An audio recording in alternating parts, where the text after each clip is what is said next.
আসসালামু আলাইকুম। এক্সেস ম্যাজিকের পক্ষ থেকে স্বাগত জানাচ্ছি আমি হারুনুর রশিদ। আজকের ভিডিওতে আমরা দেখব কিভাবে মাইক্রোসফট এক্সেলের ওয়ার্ড কাউন্ট করতে হয়। যেমন এক্সেলের কোনো একটি সেলে কতটি ওয়ার্ড আছে সেটা কিভাবে কাউন্ট করব। আমরা সাধারণত মাইক্রোসফট ওয়ার্ডে কোনো কিছু লেখি এবং যদি আমরা কাউন্ট করতে চাই যে কতটি ওয়ার্ড আছে, তো আপনারা এই যে রিভিউ ট্যাবে যে দেখেন এখানে কাউন্ট আছে, এখানে যদি ক্লিক করেন তাহলে ওয়ার্ডস চলে আসছে। এখানে আরও ডিটেলস আসবে, পেজ, ওয়ার্ডস, ক্যারেক্টার, নো স্পেস, স্পেস সহ এবং প্যারাগ্রাফ, লাইন ইত্যাদি। তো আমরা এত ডিটেলস দেখব না, আমরা দেখব মাইক্রোসফট এক্সেলে কিভাবে কতটা ওয়ার্ড আছে সেটা কাউন্ট করে বের করতে হয়। তো এর জন্য আমরা তিনটা ফাংশন ব্যবহার করব, লেন, ট্রিম এবং সাবস্টিটিউট।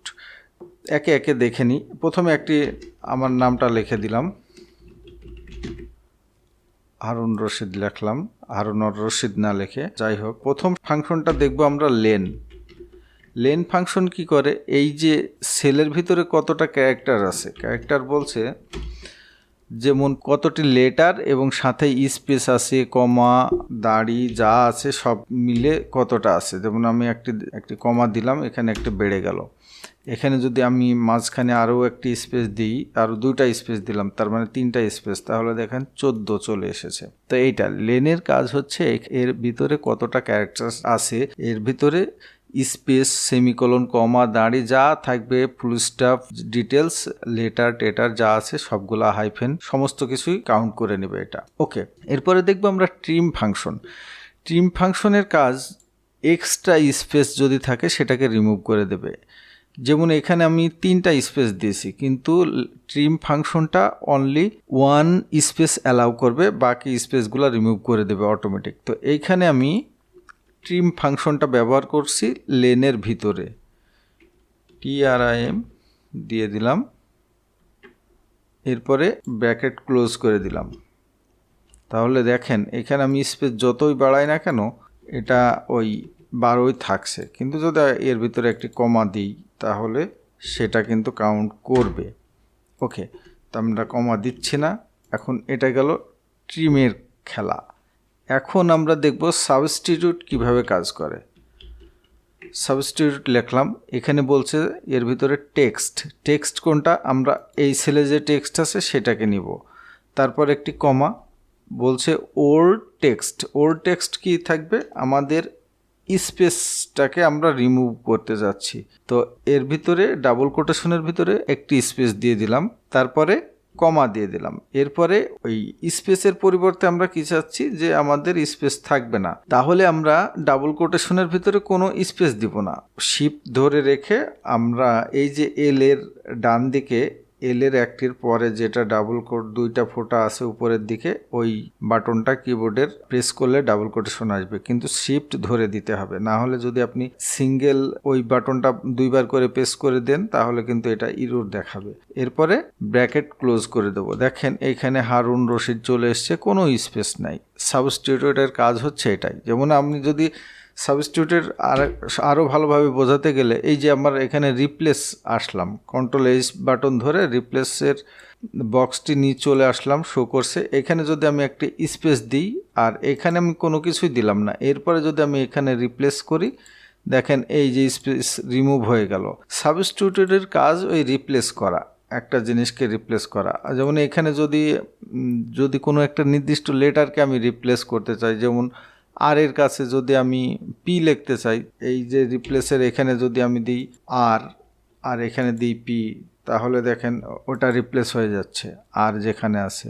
ঠিক আছে, এখন আমরা টোটাল এই ওয়ার্ড আছে কয়টা, এখানে এই সেলটাতে 2টা ওয়ার্ড আছে। তো 2টা ওয়ার্ড কিভাবে বের করব, এখানে আমি প্রথমে, আচ্ছা অবশ্যই এখানে দেওয়া আছে, লেনটা লেখা আছে, এটাকে আমি একটু নিচে নামাই, এই যে লেন ট্রিম দেওয়া আছে। এখন এখানে যে ফাংশনটা আছে, F2 বাটন প্রেস করে আমি এটাকে এডিট মোডে নিয়ে আসলাম। এখন মাইনাস দিব, মাইনাস দেওয়ার পরে আবার দিব লেনের ভিতর কি দেব,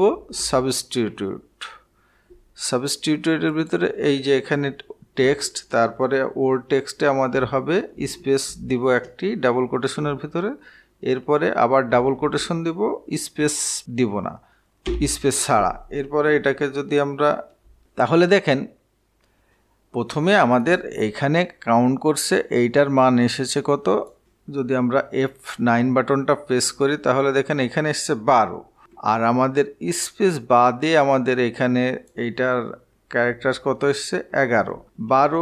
12 থেকে 11 বাদ দিলে 11 হয়, এই জন্য +1 আমরা দিয়ে দেবো এখানে।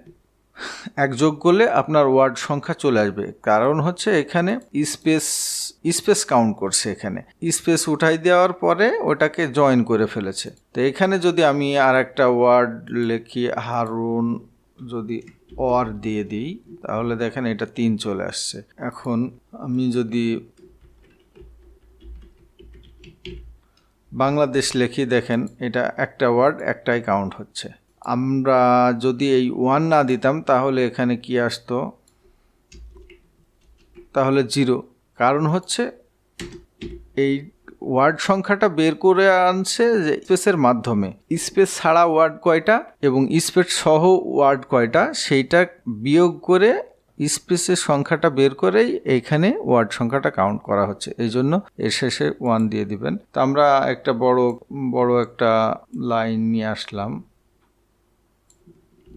পত্রিকা থেকে কপি করে নিলাম, নিয়ে যদি আমরা এটা এখানে পেস্ট করে দিই, দেখেন আমাদের ওয়ার্ড সংখ্যা কত, 12টা ওয়ার্ড আছে। আমরা একটু ম্যানুয়ালি যদি কাউন্ট করে দেখি, এটাকে একটু জুম করে নিই, 1 2 3 4 5 6 7 8 9 10 11 12টা।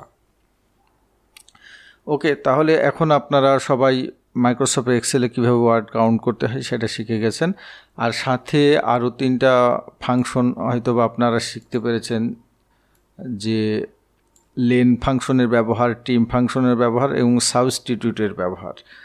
যদি কোনো সংশয় থেকে থাকে, এর বিষয়ে আর কোনো প্রশ্ন থাকে, তো ভিডিওর কমেন্ট বক্সে আপনারা কমেন্ট করতে পারেন, তাহলে যথাযথ উত্তর পেয়ে যাবেন।